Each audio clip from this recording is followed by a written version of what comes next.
What's going on, people? It's Santrell, one part of Luminous Concepts. On here with Talk A Lot TV. About to give you this inside scoop. Y'all tap in. Let's get it.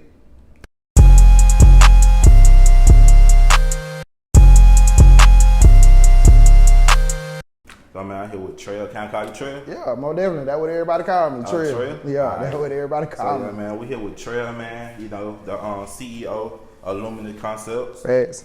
So, like, how you feeling right now? Like, how do you feel today? I feel good, man. I'm really feeling good right now. Just spent basically 2 years working on Trust Issue, the movie. So I feel like baby when he said, got to get myself together. I feel like I took 2 years off. Mm-hmm. Like a lot of what I do, that's how I feel, because I was so locked in to that project and getting that project done and trying to make sure it was a good look for the city. So now that we got it out, everybody has appreciated it. It's flowing around the world. I feel good, man. Ready to go into the second journey, almost the second chapter of me, as a videographer in a production company. So yeah, like you'll talk about your background a little bit, like where you from, like how you grew up, like how was your childhood and everything. Oh man, I'm from Macon, born and raised. You know what I'm saying? District 4. You know what I mean? So that'd be Southside and Bloomfield. Mm-hmm. I went to Southwest High School. My mama raised me, my daddy was definitely in my life, that part of my family too, but my mama was single my whole life. My daddy probably broke up when I was about 6 months or whatever. So raised, pretty much how everybody raised here in Macon, single mama household, we just trying to overcome the struggle, but she was a real soldier. She shielded me and protected me from a lot of things in my environment and what was going around me. I'm a person, I can be sensitive to my environment. Like, at this point in my life, I understand that. So my mama is a big critic, in me coming to be the man and the person that I am. Cause she definitely shielded me and was relentless, on making sure that I stayed on the right path. Mm-hmm. Yeah. So I enjoyed my childhood, man. You know what I'm saying? It could be a little toxic, growing up, trying to do the right thing and live a certain way, and everybody around you could be on something else. Yeah. So that's a part of life, coming up in the hood, a lot of people don't talk about. Everybody in the hood ain't a gangster or a street nigga, you know what I'm saying? But your civilians, as we used to call them when we were growing up, we got to live and survive this same stuff. Yeah. You know what I'm saying? Like, the trap could be next door to me, or the shooter could be across the street from me. He on the school bus with me. Mm-hmm. He trying to bully you or something, and you got to survive that. So, my childhood consisted of that. But overall was, very loving, and I didn't want for anything for the most part. Yeah. Was you the only child? Nah, definitely not. My mama got 4 children, my daddy got 3. Mm-hmm. So I'm the oldest out of 7. You know what I'm saying? So you don't have to make an example for everybody. Yeah, most definitely, man. So, that plays a lot part in my personality, because I'm the oldest of 7. So that's why some of my friends, some people, they call me Pops. They call me Grandpa, because I act old and I've been acting old, my whole life. But they don't understand, I go to my daddy house or grandma house, and they give me $20, $40, $60, and I got to come home and break bread with my mama. Yeah. You know what I'm saying? So I've been paying bills and helping out, and trying to be an example, for as long as I can remember, since I was 11, 12 years old, probably earlier than that. People go to the bar. That's why I don't know how to shoot pool and stuff like that. You know what I'm saying? A lot of my friends, cause I didn't go to the boys and girls club. Mm-hmm. I was at home babysitting. You know what I'm saying? While everybody at the boys and girls club or outside doing certain stuff. My childhood consisted of a lot of responsibility. You know what I mean? So my mama have to go to work. I got to make sure we eat, school clothes, iron, all that good stuff. So, being the oldest, I feel like definitely has shaped my personality. Oh, okay. Yeah. Oh, yeah. So, you saying you've been the oldest and everything. Or is it like how far away you was from being like not far away? How the age gap? Most definitely. My next sister is I think 6 years younger than me. And then my brother, he is 10 years younger than me. And then my youngest sister, she was actually born, I was a senior in high school. Oh. You know what I'm saying? My mama so you got like a little gap. So you were getting, so you were getting like, everyone, like you were the first child, everyone, you know, babying you and all that stuff, like making that change, like making that that change is like everything ain't focused on me no more. Facts. Yeah, definitely. Yeah. I went through that, you know what I'm saying? And so that's like, even with my little sister that's closer to me, 6 years younger than me, she probably got it rougher, you know, from me as an older brother than my brother and my baby sister. Yeah. You know, because she was like, I had been the only child, I'm still young, and like, who it is, y'all done brought in here, you know, taking up my attention type thing. Yeah. So yeah, we had a little bit of sibling thing there. But it, like I say again though, it, you know, as I grew and got older and mature, it made me feel like I had kids, you know, through every stage of life, you know, because my oldest sister, who's 6 years younger than me, like watching her and helping her go through college and pledge in a sorority and all these different things, you know. Then my younger brother, you know, coming into his life playing sports in high school and trying to, you know, keep him from choosing a certain path in life.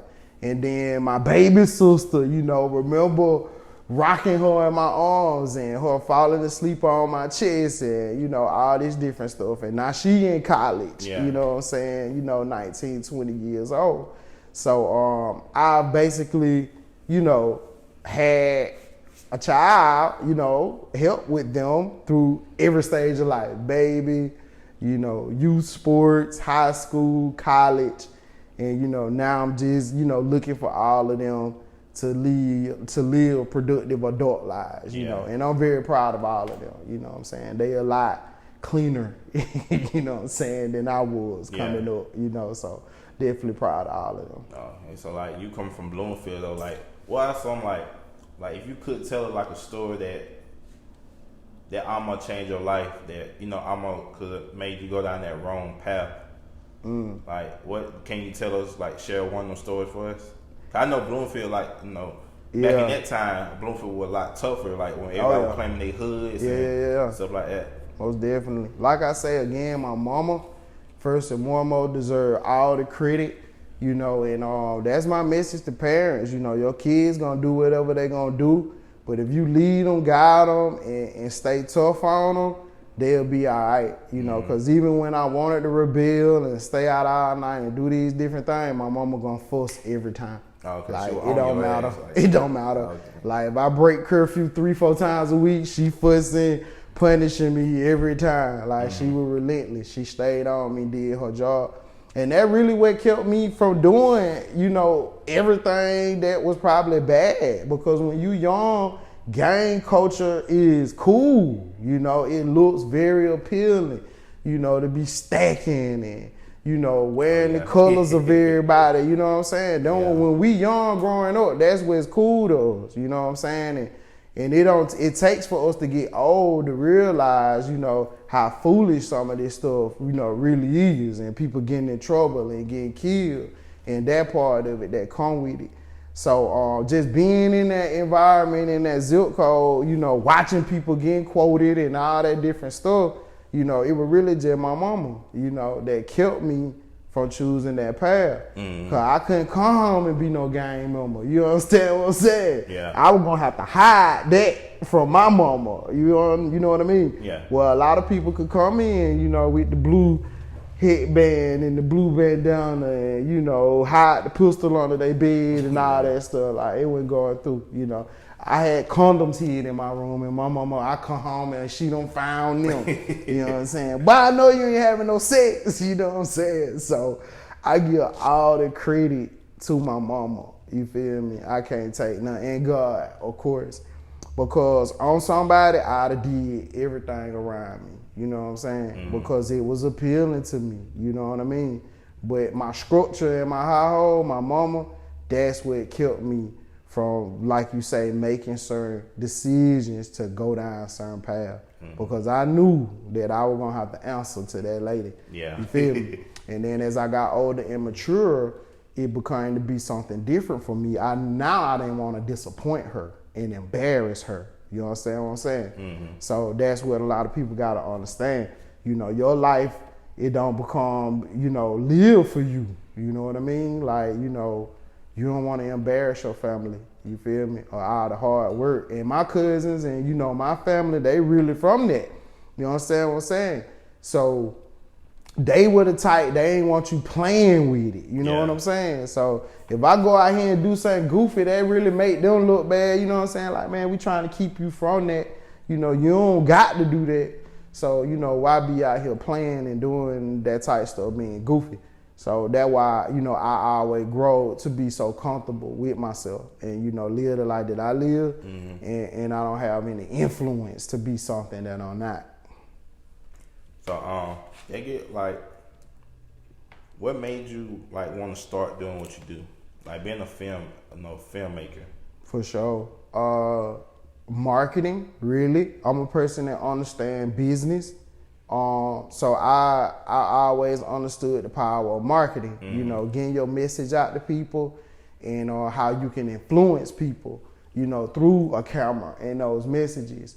So that's a skill that I really set out to learn. Did you make this up in like, not interrupt you or anything, like, you know, what was the time when you picked up your first camera and start understanding marketing? Facts. When I first picked up a camera, man, it was probably, I talked about it for a long time, and that just go to show you how when God puts certain seeds in you, is there. You know what I'm saying? Even before you begin to do it. So me and my friends, when we were younger, you know, I used to hang with a lot of people, and then a lot of them were real funny, and I used to always be like, cameras, we gotta get cameras, right? So the seed was in me, you know, probably in my mid-20s, but, you know, I didn't pick up a camera till, I started filming with my iPhone first and iMovie, cell phone, and that was probably 2017, 2018. So, you know, about 4 years ago now. And then I got my first DSLR, you know, digital camera. It was probably 2019, maybe, you know, maybe 2019. I got my first actual official camera. So like I say, now I've been filming like with a real camera and stuff, probably like 3 years max, probably about 3 years or so. Yeah, so it was just a seed that was always in me. I just knew I could do it even before I ever picked up a camera. Like I knew I could do it. Cause it's one thing I know, like being from Bloomfield and Southside, you know what I'm saying, District 4, the real folk, you know what I'm saying? Cause a lot of people be talking about 4, they need to go look at a political map in Macon, all right? Cause the 4 is Southside and Bloomfield. But I know ain't nobody cooler than us. Like really when it come down to it, like, you know what I'm saying? Like I'm confident in my whole city, in my district in general of just our taste, you know what I'm saying? Having taste and knowing what look good, knowing what's cool, knowing what's popping in culture and that type thing, you know what I mean? Like I know we have that, you know what I'm saying? That flavor, like, when I went to school, I've been a lot of places. Like I've been privileged to be around a lot of different people from a lot of different places, and making from a personality, flavor, salt standpoint, like man, we stand out. You know what I'm saying? We got that flavor, that coolness, that flair, and I always knew that. So a lot of part of the camera, you know what I'm saying, is just showing your taste. You know what I'm saying? So I just knew that it would be something that I could do even before I ever picked up a camera. So that seed was just already in me. And then my little cousin, Marquez Golden, brought me his CD. He do music. And we was outside of Sparks. And he had a CD. And he was like, "Cuz, here's my CD. I want you to help me with my CD." And that's really how it all started. Him and then Jerry's Booker, Scoop, Big Scoop. Scoop was working on his music. And so I began to lend my hand to help them and work with them on their music, and it just progressed from now. Like that was from me having that seed in me to me like actually beginning to bring it into the physical realm. Okay. Because like I said, I've always been the person, you know, with a business mind. So a lot of people that really know me, you know, prior to the camera stuff, you know what I'm saying, that they can't ask me for advice and help them start things. And so that's really how it happened. You know, Marquez and Jerry's Big Scoop asking me to help them with their music. And so I really started the editing with the phone and everything. And, you know, 2, 3, 4 years later, you know, here we go. You know what I'm saying? So once again, just showing people the power of consistency. You know, you don't gotta be the most talented person. You don't need the best equipment. You feel me? Just, if you got that vision and that dream, you're gonna put that hard work down on a consistent basis, it gonna grow. Because that's a spiritual law. All hard work will bring you a profit. You understand? So once you working hard, the next thing that you need to do is get your strategy right. You know what I'm saying? You got to be working hard on the right things. And that's still something I'm adjusting to today, you know. So, you know, you started picking up accounting after you got out of school, right? Definitely. I graduated college in 2007. What was your master? My bachelor degree was in finance. I went to Georgia Southern down in Statesboro. My little sister down now. And I ain't even want her to go down now. Cause you know what I'm saying? But this just is something else to get people to see how much influence you have over people that's in your life and around you. And it don't matter what you telling people. If your little homie seeing you do a certain thing, that way he gonna glorify and wanna do. You understand what I'm saying? We more trained by what we see than what we hear. So, you know, she went to Georgia Southern because her big brother went to Georgia Southern. I know it. You know what I'm saying? I begged her not to go down there. You know, because I know what I was doing down there. So yeah, I graduated my bachelor's degree in 2007, finance, Georgia Southern. I got my master's. I think I finished it. I took a year off, 2008, went back to school, 2009. So I got my master's degree in 2011. And that was in marketing. Because like I say, I began to really understand business more. Because going to college don't make you understand business. This what people else got to understand. You feel me? College ain't for everybody. And a lot of people waste their time in college, you know what I'm saying? But it can add a lot of things to you, like changing your environment and getting around different people. Me going to college did my first time seeing people in $300,000 and $400,000 houses, because we don't have that in Bloomfield and on the south side. So I was starting to be around black people, you understand what I'm saying? You know, who came from different backgrounds and thought differently and really made me understand how a lot of what I thought were goofy, you know what I'm saying? Because they were culturally different. You know what I'm saying? We look at them as they corny, but it's certain stuff about us that goofy too, some of the hood shit. You know what I mean? But so college definitely expanded me culturally, just being exposed to different people and different mindsets. From a curriculum standpoint, from my first degree, I ain't learned a whole lot. So, you know, from that and then going into the real world, I began to see how important marketing was. And that no matter how good you were, if don't nobody know about you, it don't matter. You know what I'm saying? You can have a bullshit product, but if you sell it, people gonna buy it just because you ask people. You understand what I'm saying? So I began to understand how important marketing was. So I got my master's degree in marketing. Still didn't learn that about marketing. Really. You know what I'm saying? Paying for all the education. But so I finished that in like 2011. And so, like I say, it was probably another 7 years before I picked up a camera in 2018. So, with you doing marketing at that early age, now that you look at it over time, you see how, like, the market you probably learned was more over, you know, radio, newspaper, just flyers and stuff, that type of marketing. But now over the time, you see how marketing changed, and you feel like it just really don't help you at all. It do help because it somewhat, like I said, I'm this type of person. I feel like if I can learn one new thing, it was valuable. You know what I'm saying? And so I learned about targeting, you know what I'm saying, making sure you understand who your demographic is and that type thing in school, branding and, you know, delivering certain products to a wide variety of people. So there's certain things I did learn, but like what you're saying, traditional marketing is definitely dead.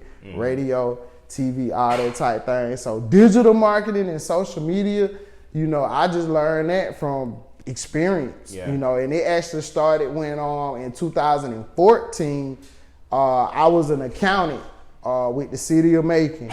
And then I left my 9-to-5 job to be a full-time entrepreneur.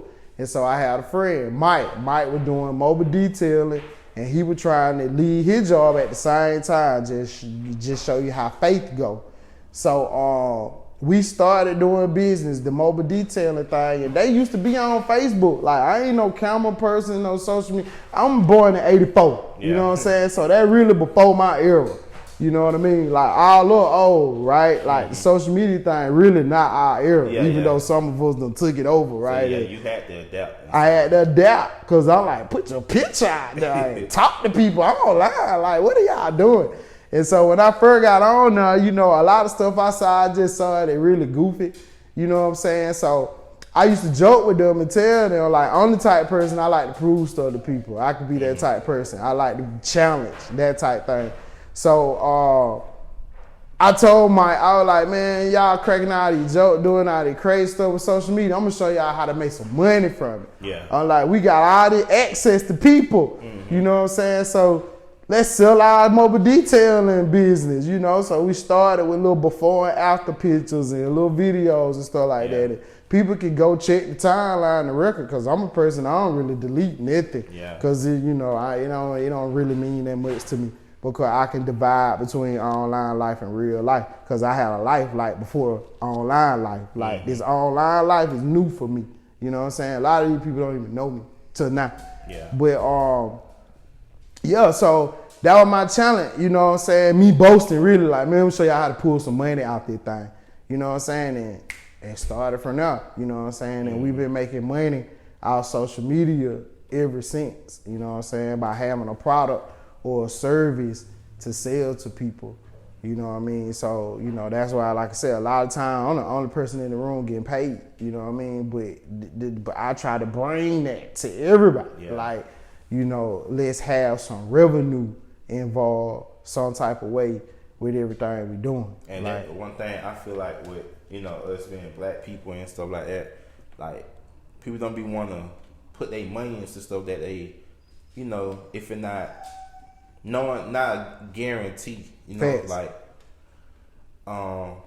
like just people don't want to put their money into, like, they rather go, you know, some people like, okay, boom, I can go buy this brick, I can go buy this dope, boom, boom, I can sell that easy because everybody smoke. But when it come down to like making a business and all that, everybody want a second. Everybody want like, nah, bro, I don't think nigga might not work. But over time, long term, you just said the key word. Because like I said, we are from this at this point. Like I said, I'm 38. So I ain't never seen a successful, I mean, I ain't gonna say that. It's a couple people, few people, you know what I'm saying, that maybe done made it through the longevity. But 80 to 90% of the people I know that participated in that lifestyle, it ain't work out. You know what I'm saying? They either dead, in jail, or broke and trying to start over a regular life now. You know, but now they 40 plus or something, and it's their first time and they like getting a job, and you know, they hadn't been working on something. I was just telling your little brother that, was it not? Before you walked in, you know what I'm saying? The power of using your youth towards something more productive. But I'm 38, so that's easy for me to say. You know what I'm saying? An 18-year-old that just being exposed to hustling for the first time, and he got a couple pounds and a couple $1,000s in his pocket. Like he might be OG, it is some money out here, but he at this point you don't even know what money is, and you only know about fast money, not consistent money. Consistent money, and you don't know about the reset, right? When something happens, because everything involved in making money is risk, like what you talking about. People don't want to risk. Everything. You feel me? So if you're doing something illegal, it's highly risky. You feel me? So it don't take but one day for you to destroy everything you built for. And then you started out talking about us as black people and that type thing. So the thing with a legal business is, are you gonna pass that down to your son? Mm-hmm. Yeah. You really probably doing that for a better life for them. You see what I'm saying? Yeah. Ain't no longevity in it. You feel me? You become $1 million dope boy, your son still gotta do something else. He gotta start from scratch. Mm-hmm. You know what I mean? Cause typically you're not, cause we ain't mafia cartel people. Yeah. So it ain't 3 generations of us, you know what I mean, that been successful drug dealers. Yeah. Show me in making 3 generations, more than one family, right? Because it's always an exception to the rule, mm-hmm. right? But show me multiple scenarios and cases where people have been successful doing illegal shit. Father, son, and ain't nobody been killed, locked up, and all that. You feel me? Yeah. It don't exist. You know what I'm saying? Like, cause I don't see it. I'm from here. You know what I mean? So ain't nothing nobody can tell me. Cause I came up in the era where, you know, I listened to people around me brag about making $15,000 and $20,000 a day.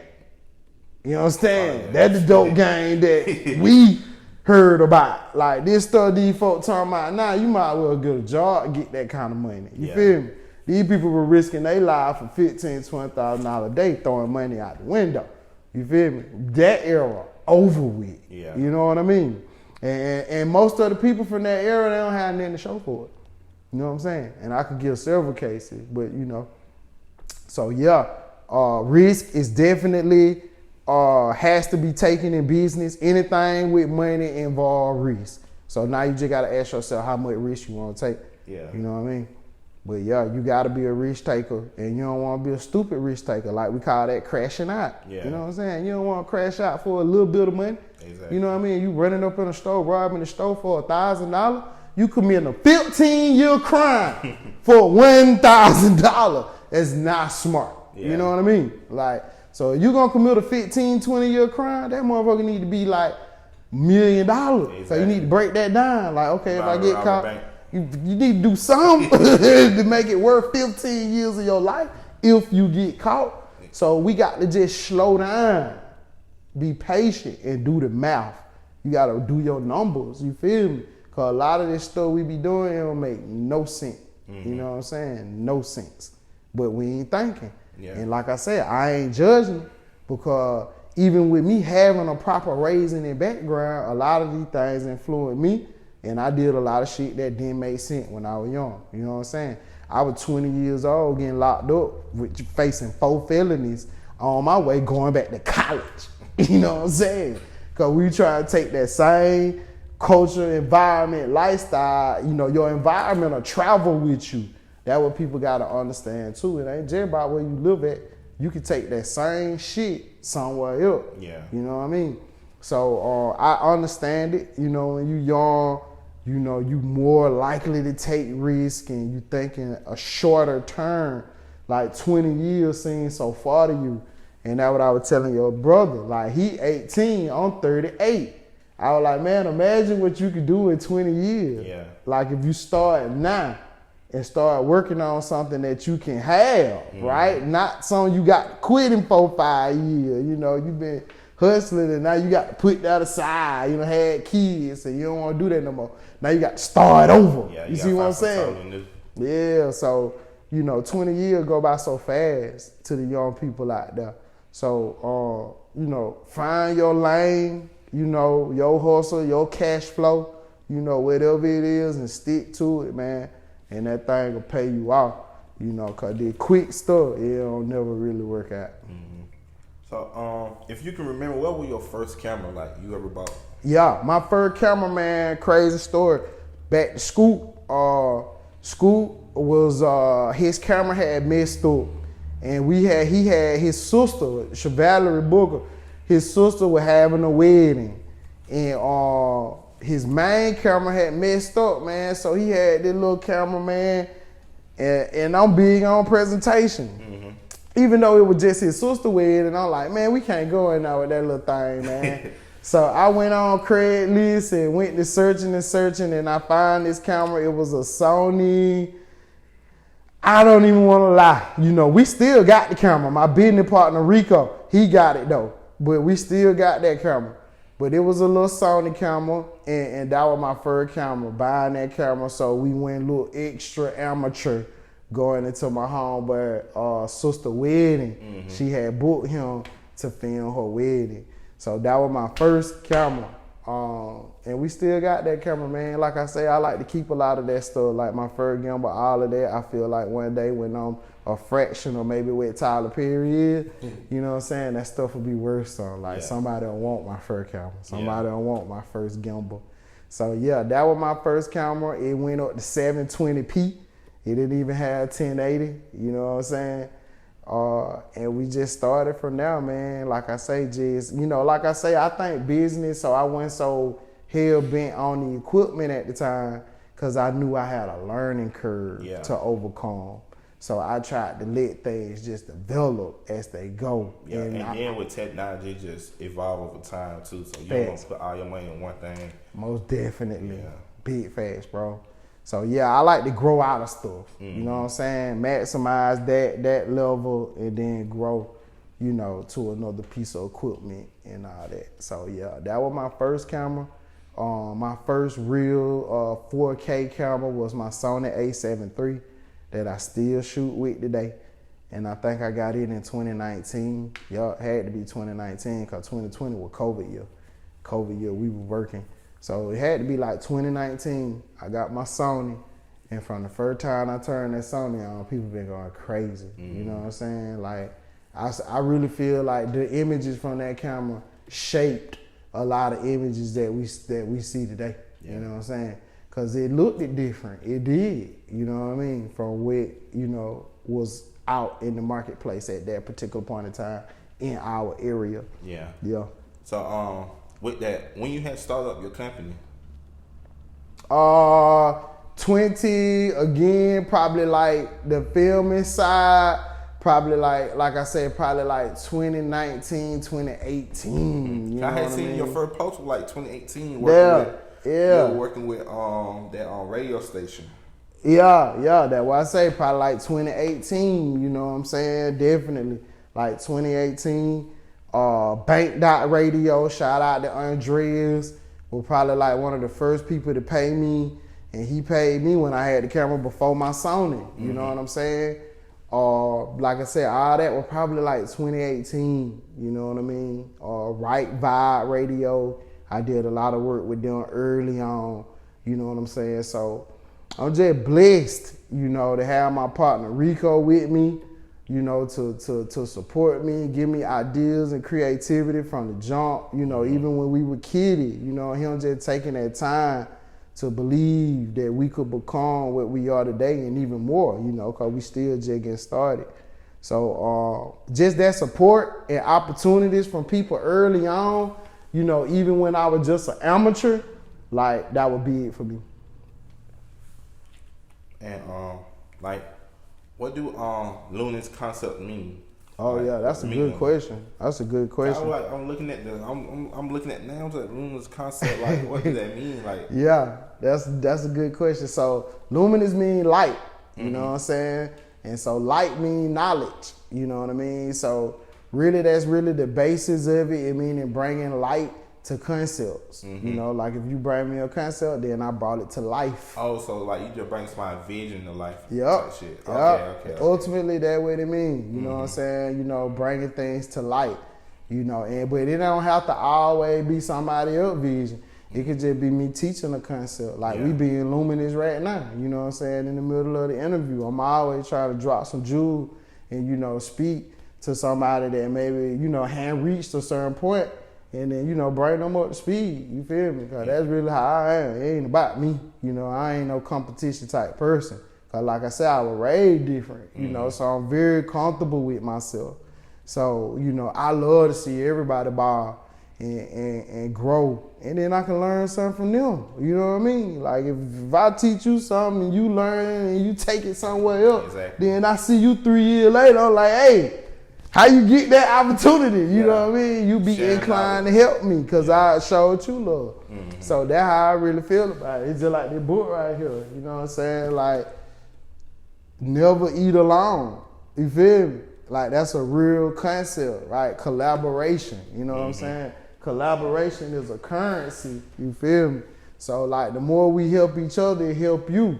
You know what I'm saying? People don't even know how to be selfish. Yeah. That's what I be telling people a lot of time. Like to get what you want, sometimes you gotta be selfless. Yeah. To help you be selfish. That makes sense? Yeah. Yeah. So, I had that interview with 478 TV and facts. And one of my messages was like, we need to like share knowledge and stop trying to hold it for money and stuff like that. Facts, bro. Because us as being a community, we not gonna grow if we don't, share it. Most definitely. Like we gotta profit, we gotta make a profit off of it, and a lot of people ain't gonna buy that because anyway they feel like it's risky anyway. But if you share the knowledge, taking a horse, take a horse to a river to drink water, you get what I'm saying? Like sharing it, it's key. Fact. And like I said, that horse might get the energy to go find a bigger pond. Yeah. After you done gave him a drink of water, yeah. Now he got some energy. He done ran and found a bigger pond. He come back and get me. Mm-hmm. Like, hey, bro, it's a pond over here even bigger. Yeah. So that's how I think. You know what I'm saying? Like, you'll never know who can open the door for all of us. You know what I'm saying? So we need to help each other. So I don't withhold nothing. People inbox me all day, every day. I respond to everybody. Mm-hmm. Ain't not one person can get online and say on cap. You know what I'm saying? Like, if you ask me a question, I'm going to help you.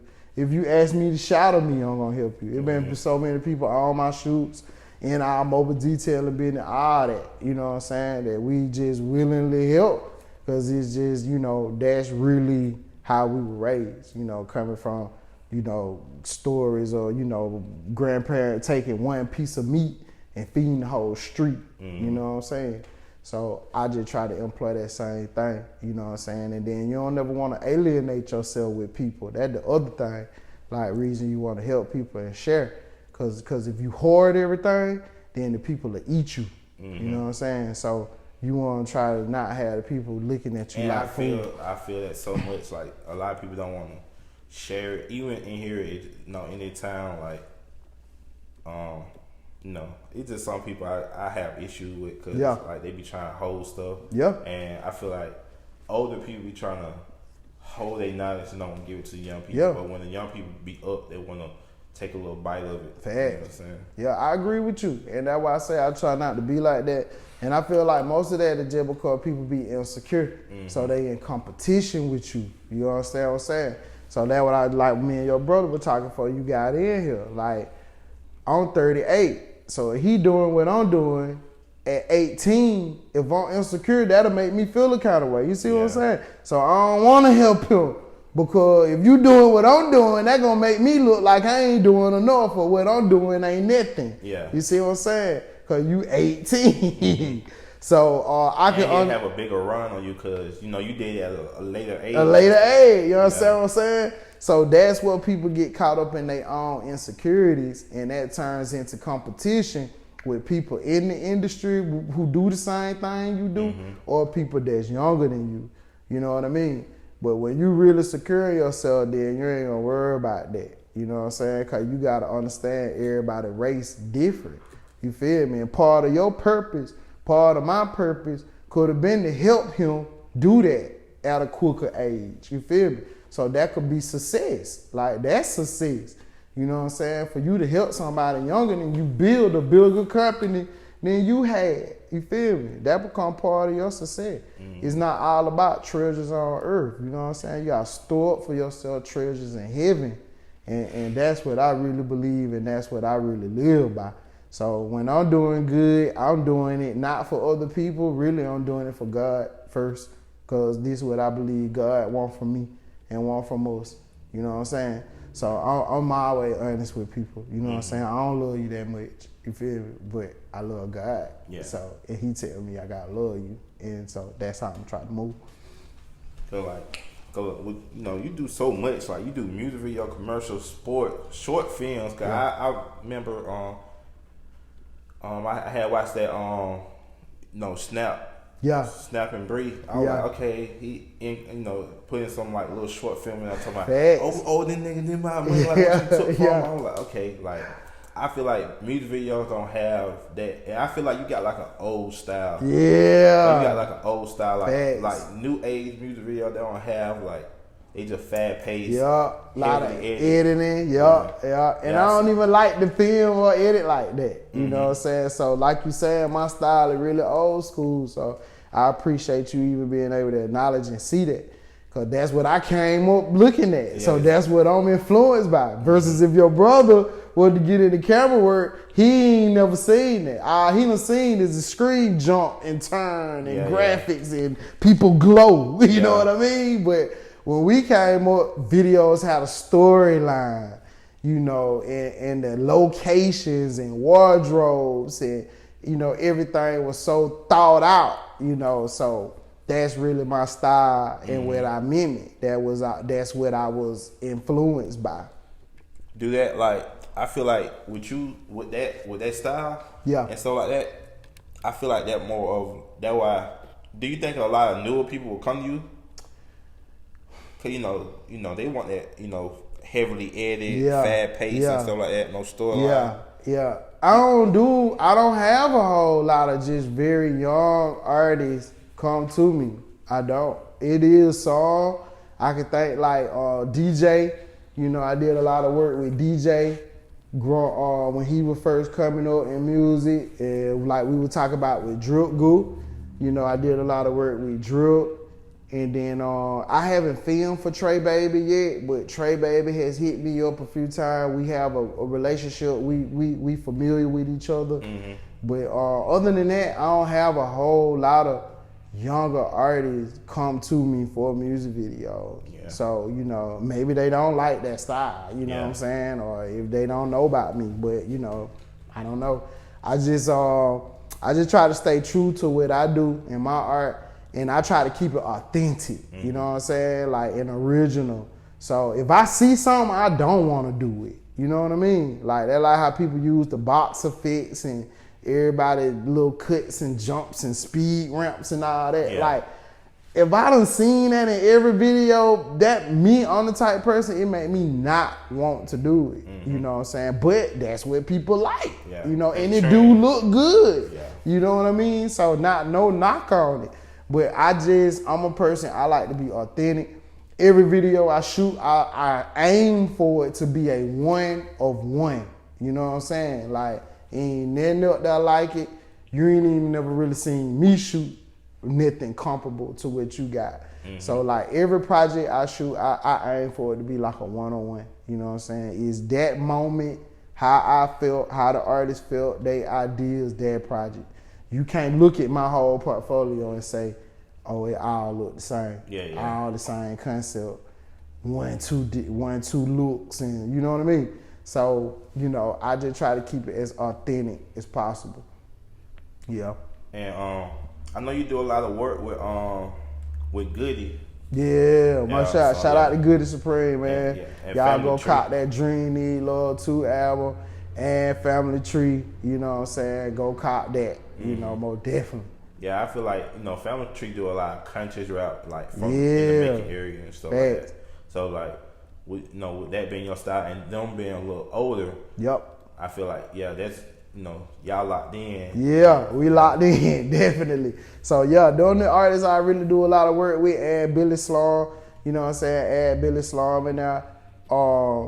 You know, and the consciousness and the content definitely play a part. Because if you somebody that I don't have a relationship with, you don't know somebody that I know, and if you hit me up, and if I look at your content, and it's all guns and stuff like that, I'm not gonna shoot that. You know what I'm saying? Like some of the artists I worked with when I was first starting, because we had those relationships and I was just getting started, I was a lot more lenient on them, you know, with that type of content.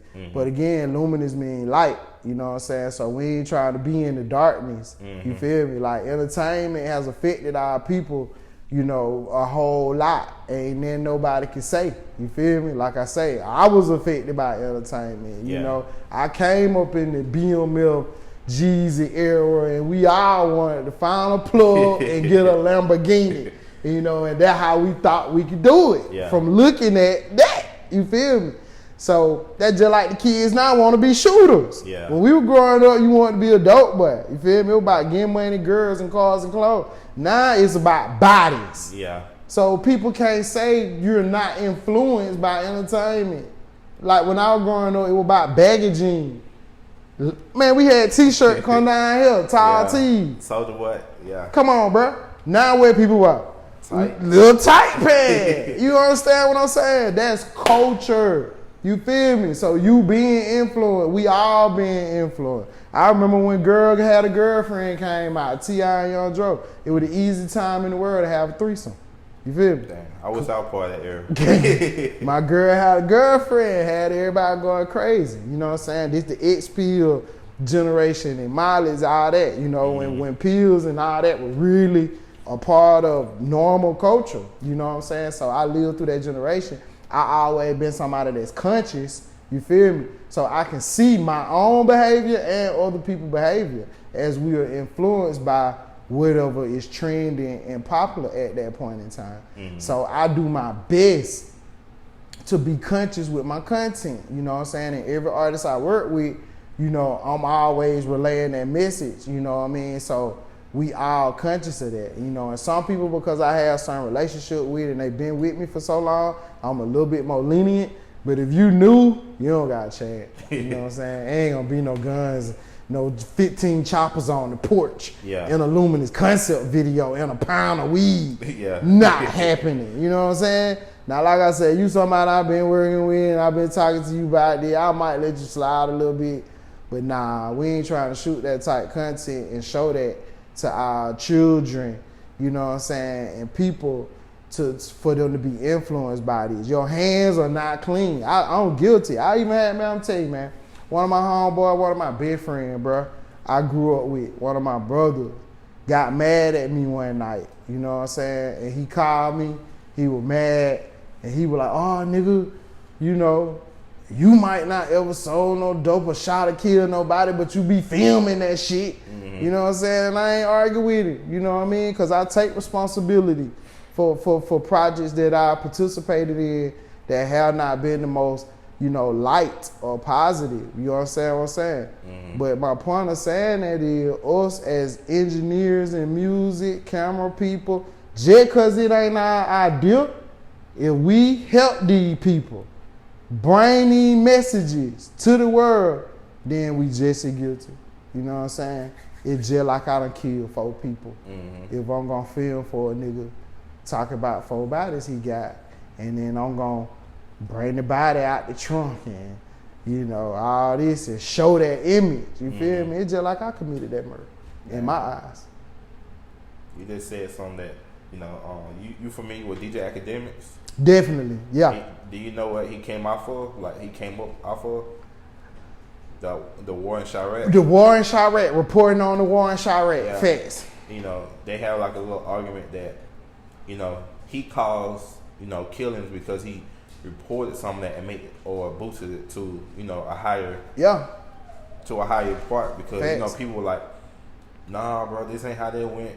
Oh, you need to report about me because I did this. I'm really doing that. And with you saying that, you know, I see like how he had a part of, you know, some stuff that happened in Chicago. Facts, bro. He played a part in it. You know what I'm saying? Cause he helped market it.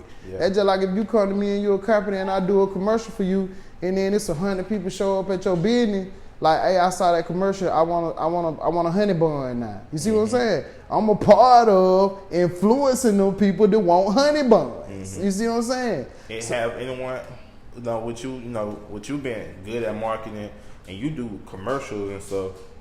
Have you ever tried to, you know, have you ever locked in a contract with a business? That's really the phase I'm trying to move into now. You know, I want to do more business commercials and content and more contract retainer work. You know what I'm saying? So I got a couple companies I'm talking to now, food companies. It's a vegan restaurant out in Byron and a hotel here in Macon.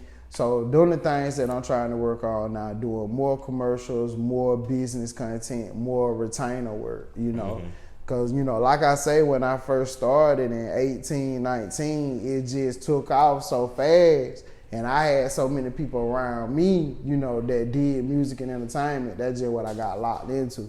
I just did video after video after video after video after video. Like I say, I probably got more videos or Jizzy Mini videos is people been filming for 10 years. Yeah. You know what I'm saying? And I just got my Sony, like I said, 19. It's 23, the top of 23 now. Mm-hmm. So in them 2-3 years, man, I probably got 50 to 100 videos. I don't even know how many, but I know it's a lot. You know what I mean?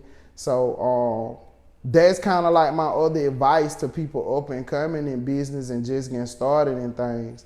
Like, you know, you can't allow yourself to get locked into the first phase of your business. You know what I'm saying? Like your first book of business could be all your families and friends. Mm-hmm. And you could be doing $200 videos for them, let's say. You feel me? It could be enough for them that keep you busy doing that for the next 2-3 years. Exactly. But that don't trap you, you know, in that particular stage and phase. So you got to find out a way to how to continue service them people, continue to show them love for believing in you and being with you, but you got to leave some room for you to grow too. Yeah. You got to have, it got to be you. Some of it got to become about you. Because like I tell people, it's an economic principle. If the supplier is not happy, then the supplier doesn't have an incentive to keep offering the service. Yeah. See what I'm saying? So it's not all about the customer. You, the business, got to be happy too. Yeah. Because if I ain't happy, then you ain't going to have no cameraman to come to. And you ain't going to have good content. Like, you're not going to have, you know, I'm a half-ass. Half-ass. Yeah. Facts. So we both got to like content. Both people got to benefit, you know what I'm saying, in order for the relationship to be productive and healthy. Mm-hmm. You know what I mean? And I feel like a lot of new entrepreneurs, that's where they fall short at. You know what I'm saying? They prices and stuff so low that they not really benefiting from it.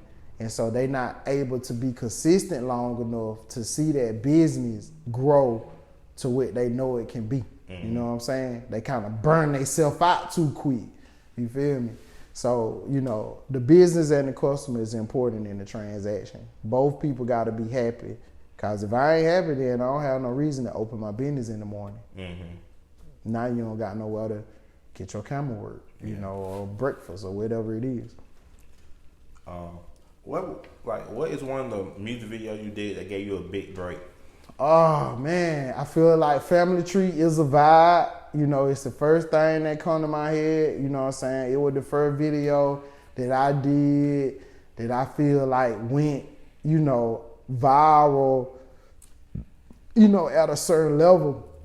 And people really respected the work. You know, we had people down in Jacksonville, Florida, you know, talking about Is a Vibe in the Is a Vibe video.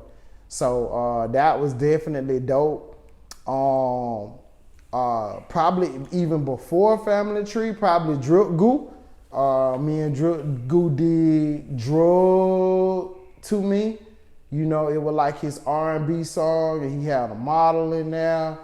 And I think we dropped that trailer. It went for about 5,000 views in like 2-3 days. You know what I'm saying? It was real crazy. Like, Drip Goo was buzzing in the city. You know what I'm saying? People can say what they want to say. But for that point in time, it went a whole lot hotter in the city than Drip Goo. Yeah. You know, him and Young Guap. Young Guap was hard too. Definitely had, you know, the city upside down for a while.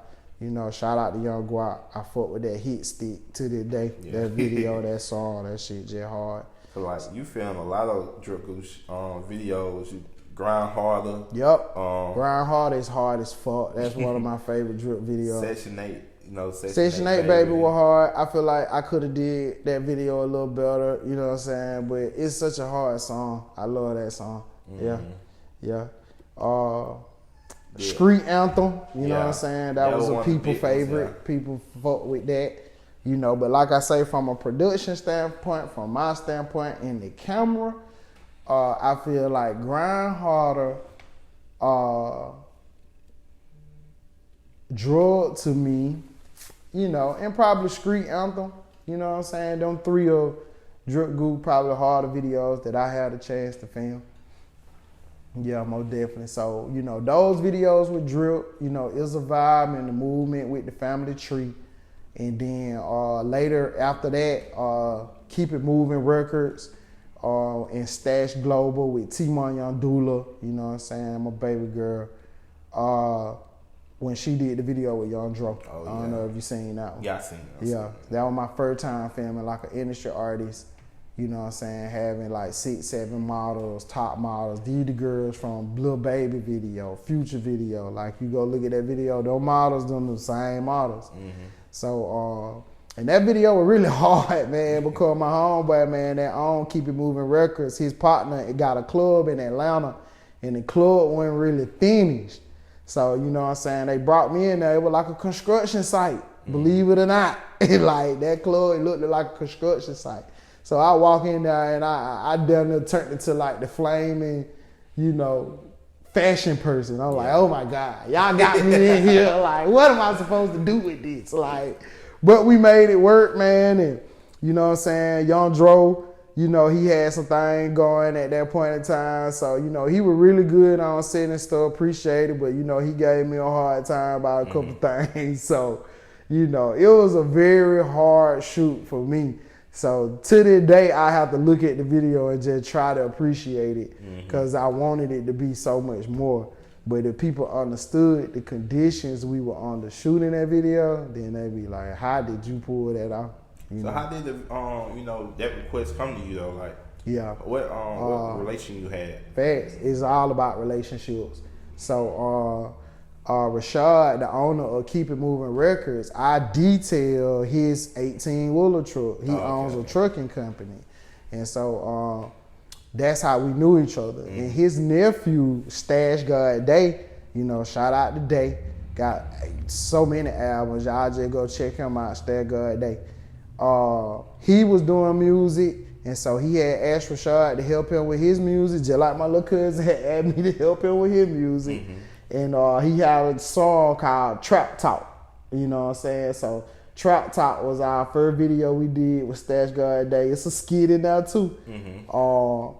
And that's how, you know, I got hooked with Keep It Moving Records. And I pretty much shot over 90% of Keep It Moving Records videos as well. So that's what I really be proud of with people, you know what I'm saying? I don't just have one video with people, I got a whole portfolio.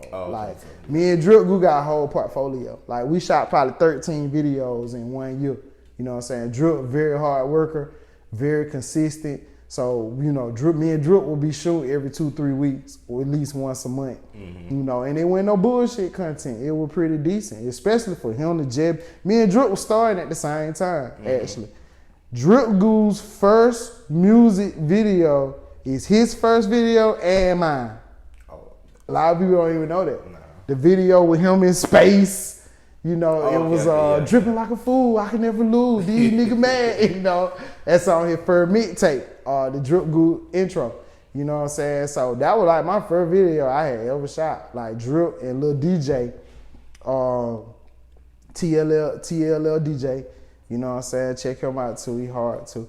But those were my first artists I ever worked with, and they all came from personal relationship. People Goo fought with, you know, I fought with behind the scenes type shit. And same with DJ. I fought it with DJ Daddy. You know, I actually taught DJ Daddy. That's the thing a lot of people don't know. I teach, you know what I'm saying? I teach business out of college. You know what I'm saying? That's like my day job. So I was teaching DJ Daddy, and DJ Daddy brought him to me. You know what I'm saying, to start working with. And so those were like some of my first videos I ever did, like full out music video. So some of the content kind of rough, you know what I mean? You look back at it and you're like, ugh. Well, but you know, process, you grow over time. You grow, and that's my message to people. And that's why I'm not the person to be the lean stuff, you know what I'm saying? Because it show my journey. And then my story could be for somebody else, you feel me? Like, you gonna look at my work or look at something I used to did and look at something I did, it could be a faith in you, you know what I mean? You could be like, oh shit, I can do that, you know what I mean? And so that's what it's about, you know what I mean? I want people to be, you know, to see my whole journey, you know what I'm saying, from start to finish, to understand that you could get better, you know what I'm saying? You could start off further, you know, than where I started, sooner, whatever. You could take it 10 times, you know, it can be done. So that's the message that we try to stand for. So yeah, having a portfolio with Drip, you know, portfolio with Family Tree, portfolio with Keep It Moving Records, you know, those are things I'm definitely proud of, you know, just having people hold portfolios, you know. And they get into this movie. Yeah, trust issues. Yeah, the culture. Yeah, facts. So like trust issues. Yeah. Why? Okay, just give us a rundown of like the summary of the story. Facts. Like, so trust issue. The movie is about a character, Digger, locked dog. He just getting out of jail. He done did 20 years in jail from committing a crime when he was young. You know what I'm saying? And he come home and life is a lot different, and he got to adjust. But his past is still catching up to him. His son get kidnapped, based on some thing that he did before he got locked up. yeah. And so that's how that go. Hold on. It's about Locke. This character, he been locked up 20 years.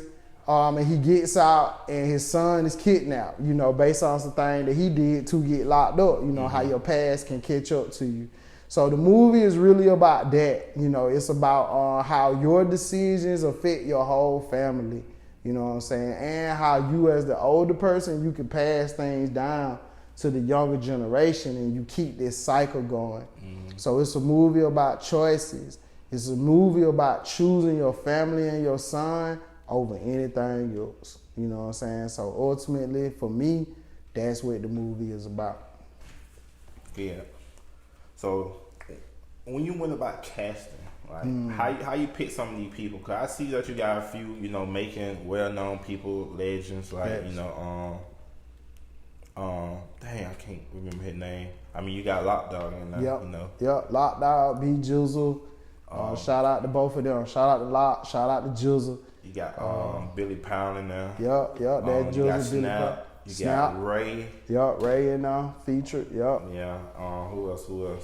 Hard Knock, Young G, J Mo, Sosa so sick, you know what I'm saying? So it's a lot of heavy hitters, from that generation of making in there. But as far as the casting, I had no role in the casting of this movie. Oh, Yeah, the casting was completely done by John Cloud, Lock Dog, and B Jizzle.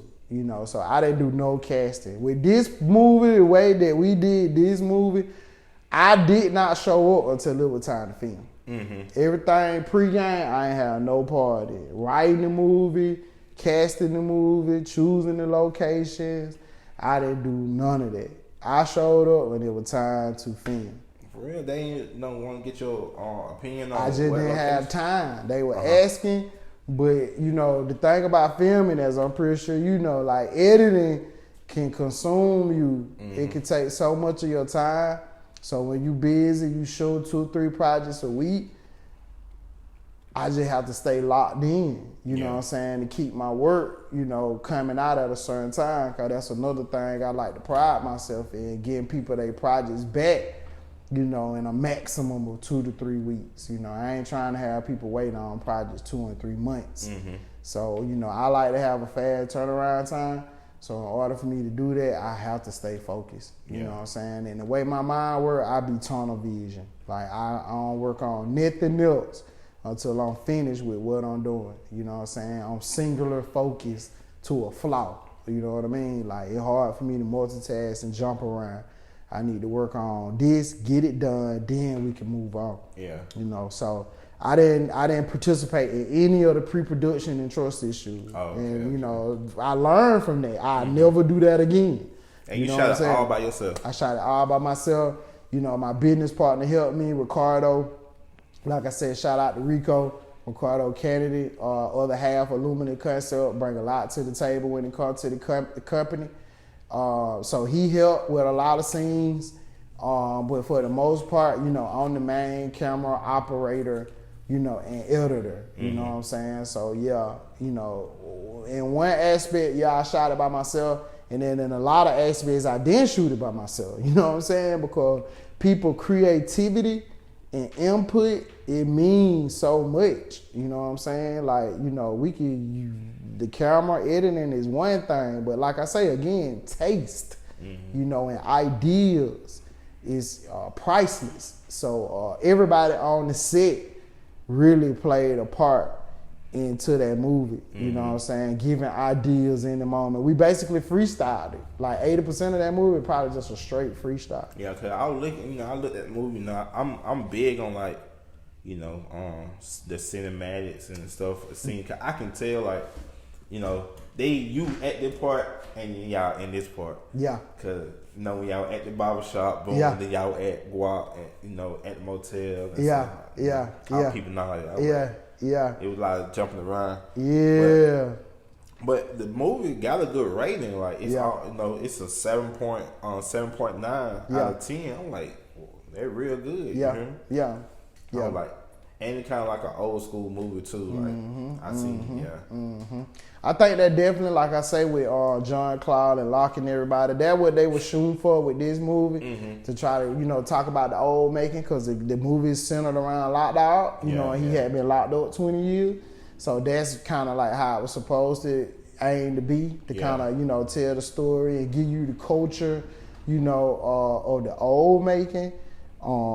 But like I say, like you say, you know, it could jump around a bit, but overall, people definitely, you know, a lot of people like the movie. You know, they like the movie, and I definitely think it's a good movie. You know what I'm saying, and especially for everybody kind of first time, and for it to be kind of like a freestyle, it really came out better than I expected. You know what I'm saying? Because I can be a perfectionist, you know what I'm saying, in a lot of aspects, and I can be very, you know, tough critic on, you know, things that I do.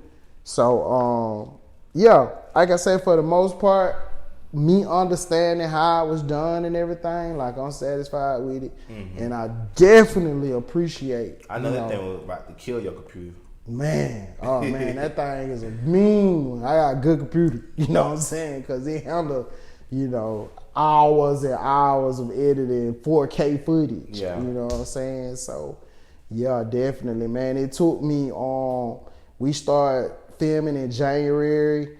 I didn't stop editing and filming until it came out in November. You know what I'm saying? Because when we showed the movie, you know, a lot of things people overlook and don't think about. When we had our premiere in July 31st. Yeah, I had a problem with that. Yeah. But y'all premiere $100 a ticket. $100 a ticket. But see, we did that for a couple reasons. Again, shout out to Rico, you know what I'm saying, having the confidence to really push forward and, you know, like, we gonna do that. Cause me and him had talked about it, you know what I'm saying, but he really had that confidence to stand on it, and Locke too. But everybody really. But we wanted people to respect it, you know what I'm saying? So the $100 wasn't so much about us trying to make no money. It was just, we had to put some respect on it, you know what I'm saying? And get people attention. Like, you know, we had worked so hard on it and everything. You don't want people to just be like, nobody studying that little low budget movie, you know what I'm saying? Y'all ain't nobody. So the $100 worked, you know what I'm saying? It got people attention. It got people to talking about it. And then when people saw the movie, it was a good movie. It instantly it added credibility, you know, to the product. So that's really what it was about, you know what I'm saying? Not us trying to be greedy or nothing like that. Because from the time and resources that I spent on that movie, I can't be repaid, really. I haven't been repaid, and I probably won't. You feel me? That was a token of love to the city, regardless of what people think. Because in entertainment, things look a certain way, but the financials aren't what people be thinking. You know what I'm saying? So people might think we done made all this and all that, but I have not been compensated, you know what I'm saying, from working on a movie for a whole year. You know what I'm saying? Come on, y'all. I ain't no... All right, so, bro, the premiere was one cut, and we actually took the feedback from the people that paid the $100 and came to the movie and watched the movie. We took that feedback and re-edited the movie. I went back in and edited the movie, added the voiceover with Locked Out, shortened the movie, you know what I'm saying, added some shots where people were saying, I kind of got lost right there. So the whole city helped edit that movie. You see what I'm saying?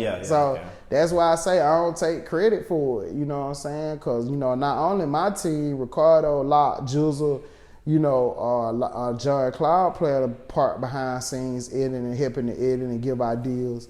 But we took the feedback from the people at the premiere and implemented that into the final version of the film that you see on Tubi. So the people that paid $100, they got another treat. They saw a version of the movie nobody else will never see. Oh, y'all should do director cut. Yeah, fact. I'm working on a documentary now. Yeah, so that'll be coming out probably in like spring. You know what I'm saying? So we doing the behind the scenes, definitely. So that's one thing that I'm proud of too. I can say that, you know what I'm saying? The whole city of Macon played a part in editing Trust Issue, the movie. You know what I'm saying? Anytime I do something, it ain't about me. You know what I'm saying? It's about the viewer. And, you know, I'm always open to collective ideas. You know what I mean? I try to approach my art from a humble standpoint. You know, not make it all about me and what I think and how I think it should go. It's about what's right. It ain't about nobody idea. It ain't about what nobody think. You know, you got to be humble when it comes to doing good art. It's about what's right. Yeah. You feel me? No matter who came up with it, is it the correct thing to do? You know, what you doing in this movie and stuff, do they want to take you away from all the other stuff and just strictly focus on movies? That's what I'm saying. Like, you know, that's what I had to do to sacrifice to get the movie done in that amount of time. My mobile detail business was shut down. You know what I'm saying? I haven't cleaned a car in 2 years. You know what I'm saying? People still call me every day for that service. Yeah. So I had to shut that revenue stream down.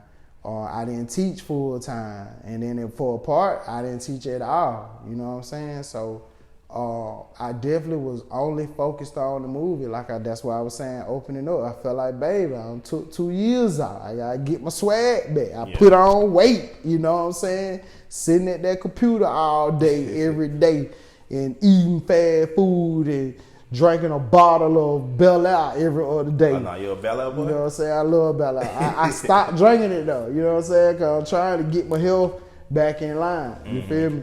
But yeah, I would love to just work on movies, you know what I'm saying, once we can financially get to that point.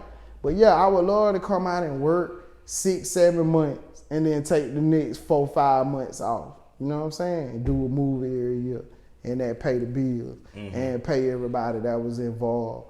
You know what I'm saying? I would love for that to happen. You know what I'm saying? But we got to get to that point. You feel me? And that's the thing that a lot of people don't understand with business. They think things happen overnight. Yeah. And they want to, you know, eat the seed before it really grow to where it can be. And what we can all share from that seed that we planted, that tree that got them apples on it.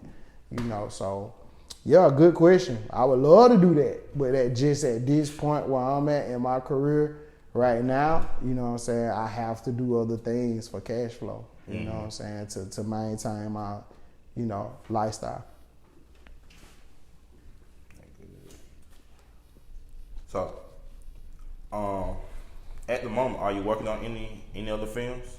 Right now, I'm working on Amy Key. I just finished my first country video. You know what I'm saying? So, like you're saying, with the diversity in my portfolio, I just added another diverse piece. So you'll be seeing Amy Key Country Hit. It's a country song. We just finished that up. I finished a short story with Smoke De Niro, Off Switch. So that'll be coming out. And Luke Ruger, you know, I just finished up a video with Luke Ruger. That should be coming out probably in February. We got like one more scene to shoot from that. And then, like I say, we'll be shooting Loyalty Over Blood in the spring. Like in the top of April, we'll be starting on our second movie strip. So y'all tap in with that. Go like the Loyalty Over Blood page. Come to the net casting call.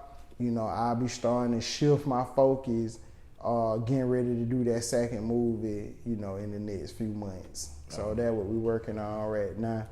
You know, so definitely shout out to all them people that support me and choose me to do those projects. Amy Key, Luke Ruger, Smoke De Niro is what I'm currently working on right now. Oh, okay. I'll let you see some of it too if you want to. Okay, sneak peek. And where people can find you at, like social medias, all that. We need all of it. Facts, man. The easy way to get me, like I say, on old school, so hit me up on the cell phone, 201-7749. Social media, Santrell Garnett Davis on Facebook is the platform that I mostly use. Again, you know, I'm 38, so you know. Like on the IG and TikTok. I gotta get with it, bro. So IG is 22LC Global, at 22LC Global. I'm trying to do better with being on that platform.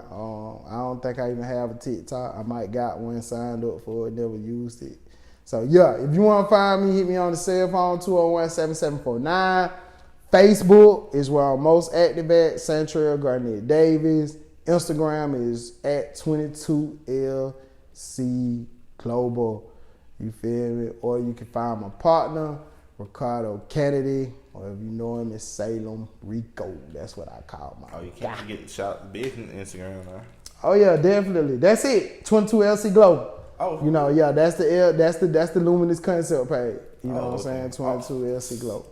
Yeah, I guess I'm paying attention. I'll look at the name. Yeah, well, yeah. Man, that's the kind of the other thing with you when you ask me what Luminous Concept mean. You know, not only do it mean in bringing light to ideals or bringing knowledge forth. You know, light can mean knowledge.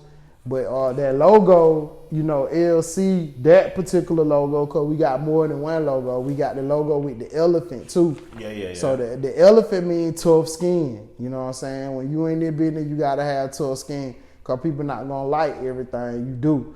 You know, people going to critique your art and things like that. So you got to have tough skin in their business, you know what I'm saying? And also the elephant, we know, stand for memories, too. Mm-hmm. So we got the elephant as a logo. But the LC logo is a memorial for my uncle. You know what I'm saying? My uncle was murdered, you know, a lot of years back now. And so I always wanted to take his name around the world. You feel me? And so I feel like I done accomplished that now. You feel me? Like, you see Trust Issue, the movie, that LC logo come on first. You know, and we done took that in almost 30 countries now. So LC, you know, Lawrence Chambliss, you know, that's a shout out to my uncle, you know what I'm saying, one of the coolest people to ever walk the face of the earth. So I definitely don't want to leave that out, you know, with your question about what this Luminous Concept stand for. Oh yeah, definitely. So man, I appreciate you, man, for like having me come to your studio and filming this interview and telling your story, like to let everybody know what you do and everything. Oh, definitely. I appreciate you having me, man. Like I say, once again, shout out to Talk A Lot TV. Appreciate you choosing us, you know, having us on. You know, it mean the most. And like I say, we all in the same fraternity. You know what I'm saying? The production, the cameraman. So, you know, anything I can do, you know, let lock in. Man, with that, man, we out. All right, people. Y'all tap into your platform, Talk A Lot TV. Hit that subscribe button. Y'all check the movie Trust Issue, the movie out on Tubi, Amazon Prime, pretty much any platform. Continue to go up. Continue to support that. We need y'all support to push it forward where we can continue to do this and create an economy around it.